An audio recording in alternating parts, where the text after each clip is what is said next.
Hello? Hey there, everybody. Today, I already got it here. See, it's not much, just a little bit of a price increase. If I was going to make any changes, today is a bit of a quick day. It'll probably be the Umani Finance may go at some point, except I'm still leaving just activity on the Arbitrum network in case they decide to have an airdrop in the future. So, because I'm not even sure why that's not even changing. I have to go and dig into Discord to figure out if I can remember this week. The only thing kind of a little bit odd is that the Phantom network was a little bit in terms of price wise, not doing as well, but Clima still continues to increase in value. Just thinking if this was how much it was when I first bought it. But the price has gone down to almost 50 something bucks per. It was 2,000 when we bought in. I know it sucks. But we'll keep an eye on it. Time a little bit more today. Not much else, anything. DeFi Kingdoms continue to do well. A little bit weird this time, only in the past 6 days, up 7 Jewel. I think that's because the price of Jewel has been fairly consistent that time. And the rebases are not rebases, the amount, how quickly I'm able to, or how often I am reinvesting and slowing down in between, because, I'm going by the dollar amount, not necessarily about the amount of Jewel. So I think the price increase, it's been almost a $400 price increase between last week and this week. It's probably more secondary to the price appreciation in, the pools that's in the Avalanche, Phantom, and Jewel. One as compared to Jewel of itself, but so take care of it with a grain of salt when I do the calculations for how much Jewel goes up weekly, because in liquidity pools, it's in those pairs which are not represented in that. So that's pretty much it. Not much of anything, was going to do a bit of we'll look at some stuff here, but I was going to do a harvest, but only about 1.93. That's not much to claim that. Be about almost less than 20 bucks at this point.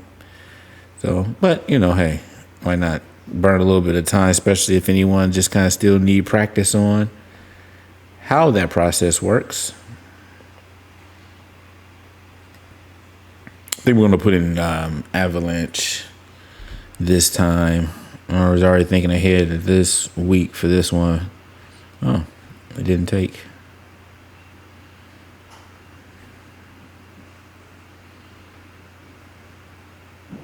Going to put in Avalanche for this week to start to get, as we get closer to the fact that the last snapshots will be performed for the decision of who to give crystal to. So, and I'll rehash it here briefly as we go through it, but I've talked about this in previous videos where the amount of crystal depends on several factors. The amount of Jewel you have, so let's do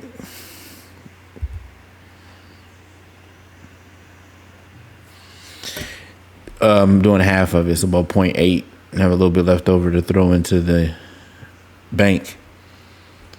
The amount of Jewel you have in the bank as X crystal gives you a percentage. Can't give you a percentage. The amount of Jewel you have in liquidity pools, percentage. Then there's different things with heroes, the amount of heroes, the level of the heroes. If you use no heroes to summon, comes into play.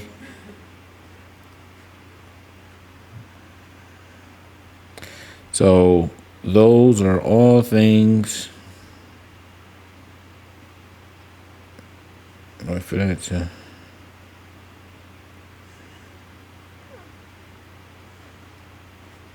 What the heck? All right, we're back with everything. Through the magic of editing. Like, ooh. Slow up, little horsey. So we took and turned that jewel we have as a harvest to half Joule and half AVAX, create a liquidity pair, take that liquidity pair and put it right back into the garden.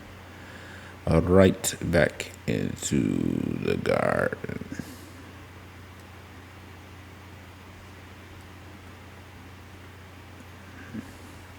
It's a little bit slow today. You can see it's taking a second to kind of catch yourself up with the transactions that are occurring. It happens at times. You know, if it takes too long, you can always kind of take a step back and come back in.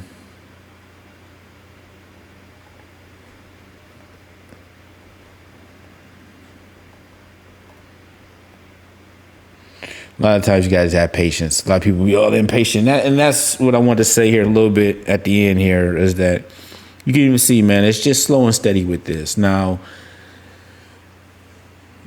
you know, this series we talk about some pretty kind of out there, you know, hard to get to, you know, more difficult to understand kind of investment things we're looking at. And it's, you know, because you win some, you lose some. High risk, high reward with that. Versus my other series, The New Investor, is just super, you know, very stable. Over time, it'd be very stable things that, you know, are not the most exciting things, but if you dollar cost averaging appropriately, you will do well in the long run. And you got to be careful. Everything can't just be straight up, you know, all the time trying to chase after. I should have probably did 8.5, shouldn't I? But that's cool. I'll put the rest of that into the bank.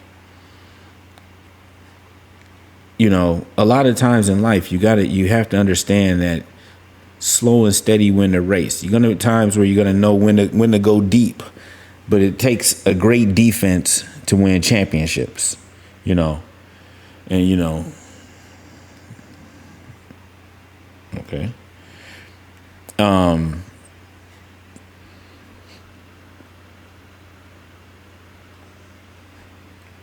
So it's good to have those weapons in terms of being able to have some assets that may outperform in the short term and the intermediate, but that can't be everything. And the thrill of that. That's why people like gambling and you know, and a lot of individuals who are gamblers are drawn to this because of the rush to, you know, seeing those numbers go up so fast.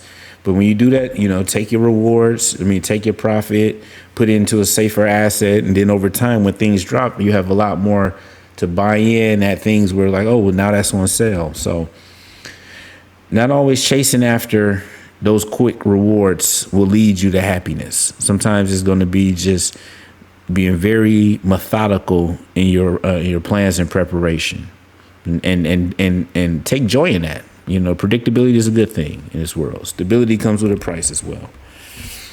And but you know, chaos is what chaos is. You know how that goes. I love you. You love you. God loves us, and that's all that matters.